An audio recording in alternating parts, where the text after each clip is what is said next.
welcome to Viewpoints. My name is Steve Recca. I'm the Deputy Director of Partnership Programs for the Naval Postgraduate School Center for Homeland Defense and Security. This afternoon, I have with me Curry Mayer.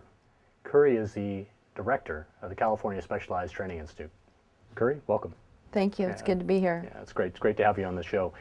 Curry, I'm going to start off with a question. I think for me, the CSTI, or California Specialized Training Institute, is new. Mm-hmm. Would you mind describing for us what you do and some of your priorities? Sure, I'd be happy to. The California Specialized Training Institute has been in existence since the 70s. We started with training law enforcement in dealing with riots. It came out of the riots in Los Angeles, and we have the program has evolved over the years, obviously, and kept up with what's new in emergency management and homeland security. So we have three major focus areas: emergency management and criminal justice courses to include terrorism. We have hazardous materials courses that have to deal with both the transport and cleanup should there be some kind of hazardous materials accident or disaster. And then we have a state agency section that deals primarily with how California state agencies assist local government when there's a large-scale disaster in California. Our customers, if you will, are primarily state and local government officials and a good deal of private industry folks.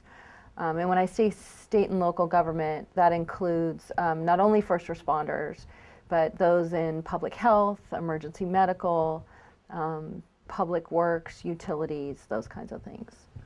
So the CSTI is principally a training organization. That's correct. About how many trainees do you have at any given time? How many trainees do we have at any given time? Our school, we have a campus in San Luis Obispo. We share space with the National Guard. So we have an institute there that gives us a lot of space to do things. So we have 2 or 3 courses a week. We train approximately 7,000 students a year. And we have outreach instructors for our hazardous materials program, there's another 14,000. The reason we're able to do that is because our instructors not only teach in San Luis Obispo, but travel throughout the state of California. We bring 70% of our courses to our customers, if you will. So a local jurisdiction, a law enforcement agency, or a state agency most likely could have would opt to have a course at their facility rather than in San Luis Obispo. Right. In your training programs, do you do a range of training? So you have operator training, if you will, applied training, as well as leadership training courses? We don't have leadership training right now as part of our program. We do have a number of outside agencies to include FLETC, the federal law enforcement folks that use our facilities. They have a moot court there and have do some investigative courses, but we don't have leadership per se at the Institute. Okay. Priorities for the Institute, what's driving your focus and where do you hope to grow?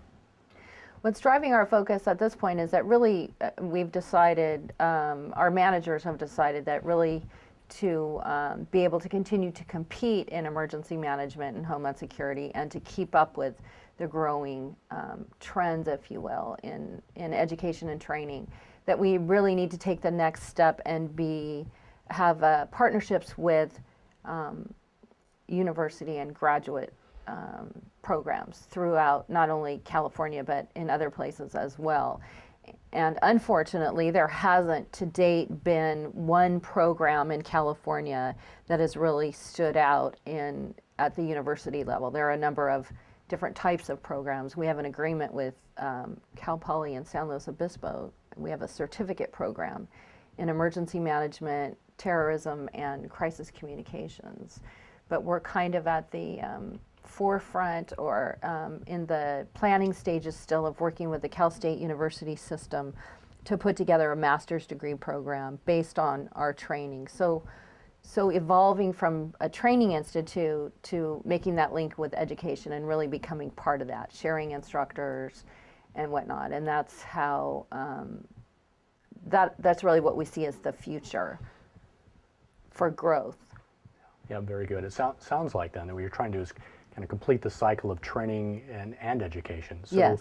in a scenario where you have a new trainee that comes through one of your courses early on in her or his career, how do you see that individual being able to take advantage of the Institute all the way through the training cycles and the education programs? What's the ideal pathway? Well, the ideal pathway is someone who's a mid-career professional, and not necessarily in the first responder community. We're finding that more and more people that go through our programs, and I think a number of the Homeland Security programs have the same experience, are then mid-level career professionals that go to work in private industry, or they go to work for some kind of they go to work for a non-traditional, if you will, emergency management organization, rather than just in law enforcement or just in fire or just in emergency medical. And Homeland Security brings all those disciplines together. So while the training courses meet the needs of those practitioners, the first responder practitioner, the education piece is really geared more toward a professional that would have some kind of a job that would encompass all those disciplines rather than just focusing on one. So our partnerships with the Naval Postgraduate School or the California State University system is seeking to bridge the gap from only practitioner training really to a more education focus, using the same concepts that we use in our 1 or 2 week courses and evolving those into a more lengthy semester or quarter program. Very good. It sounds then that it sounds like that you have ability to kind of track career progression, so that you're doing the applied training and maybe a new professional in the field, a first responder, then would get the basic training, but then be able to look at associate's degrees, undergraduate degrees, master's programs in association with the Institute, and then you would help guide that individual. Absolutely. Well, what's happening are that depending on the focus area of the degree program, they're using our curriculum. When I say the Cal State University system is using our curriculum at the Institute as the foundation for building what are the courses that we need to look at, what are the areas that we need professionals to focus on. And most individual disciplines have their own academies, law enforcement, or you go to learn about fire technology and so forth. And really the emergency management piece, like the Homeland Security piece, brings all those disciplines together. Everyone needs to come together and kind of better understand how each of them work for it to be really successful. And it also used to be in emergency management that we only talked about law enforcement and fire, and now we're also talking about how do we bring in schools and hospitals and all those other pieces. And what I've seen is that Homeland Security is doing the same thing. So how do we bring all those professionals together and say this is your piece, and you also need to understand how the other disciplines work, and then how we can do this together. Yeah, very good. Let me wrap up with a two-part question if I can. Okay. And it's more on the challenges and then what you might need to move forward. California, like many states and local county governments, having a difficult time with the recession, with funding and budget issues.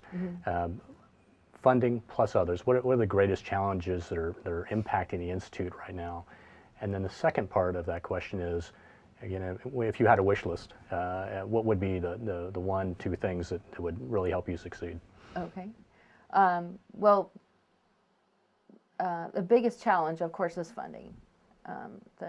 How California pays for government right now is a worrisome topic, and we're all dealing with that. And it affects us in a number of ways. The Institute is mostly self-supporting in that we charge tuition for our courses.